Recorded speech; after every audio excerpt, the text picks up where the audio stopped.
కూటమి ప్రభుత్వం ఏర్పడి ఏడాది పూర్తయిన సందర్భంగా సోమవారం అమరావతి సచివాలయం సమీపంలో రాష్ట్ర ప్రభుత్వం నిర్వహించిన సుపరిపాలన తొలి అడుగు కార్యక్రమంలో ముఖ్యమంత్రి చంద్రబాబు ప్రసంగించారు. ఈ సందర్భంగా ఆయన మాట్లాడుతూ తెలంగాణ ప్రభుత్వం అభ్యంతరం చెబుతున్న బనకచెర్ల ప్రాజెక్టు ప్రస్తావన తెచ్చారు.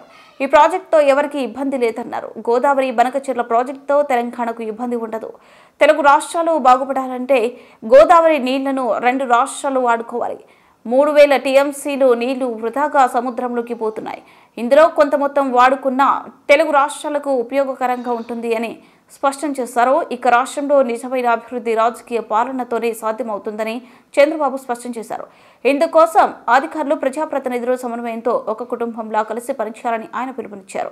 యోగా దినోత్సవ స్ఫూర్తితో ఆరోగ్యకరమైన, సంపన్నమైన, సంతోషకరమైన ఆంధ్రప్రదేశ్ను నిర్మిద్దామని 2029-2047 సంవత్సరాలను ఉమ్మడి లక్ష్యాలుగా నిర్దేశించుకోవాలని సూచించారు.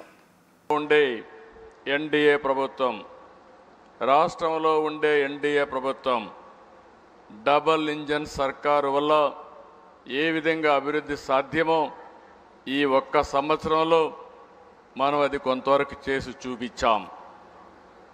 అస్తవ్యస్తమైన ఆర్థిక వ్యవస్థ, కనీసం కేంద్రం సహకారం లేకపోతే ఊపిరి కూడా పీల్చుకోలేని సందర్భం.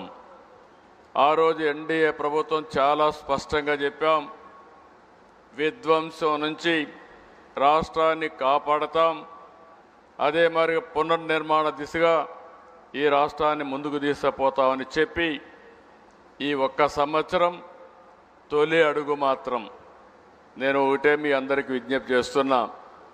ఏదో అన్నీ చేసేసామని నేను చెప్పడం లేదు, కానీ ఊహించిన దానికంటే ఎక్కువ చేయగలిగాం. ఈరోజు మీరందరూ ఊహిస్తే నేను 4వ ముఖ్యమంత్రి పదవి నాకు కొత్త కాదు. ఇంకా క్లిష్టమైన సమయాల్లో ముఖ్యమంత్రి అయ్యాను. ఆర్థిక వ్యవస్థ 95 అయితే చిన్న భిన్నమై జీతాలు కూడా ఇవ్వలేని పరిస్థితి ఉంటే ఆ రోజు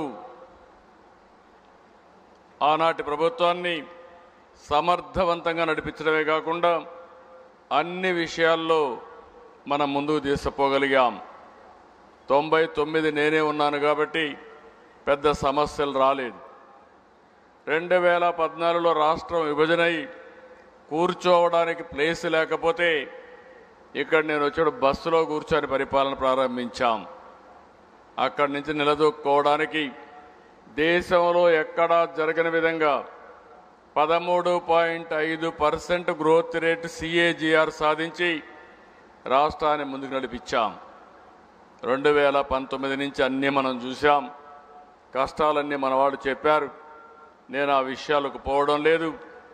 ఎక్కడ మన ప్రయాణం ప్రారంభమైంది, ఏం చేశాం, ఏం చేయబోతున్నామో అవన్నీ కూడా ఒకసారి సమీక్ష చేసుకోవడానికి ఈ కార్యక్రమం పెట్టాం. CAGR సాధించి రాష్ట్రాన్ని ముందుకు నడిపించాం.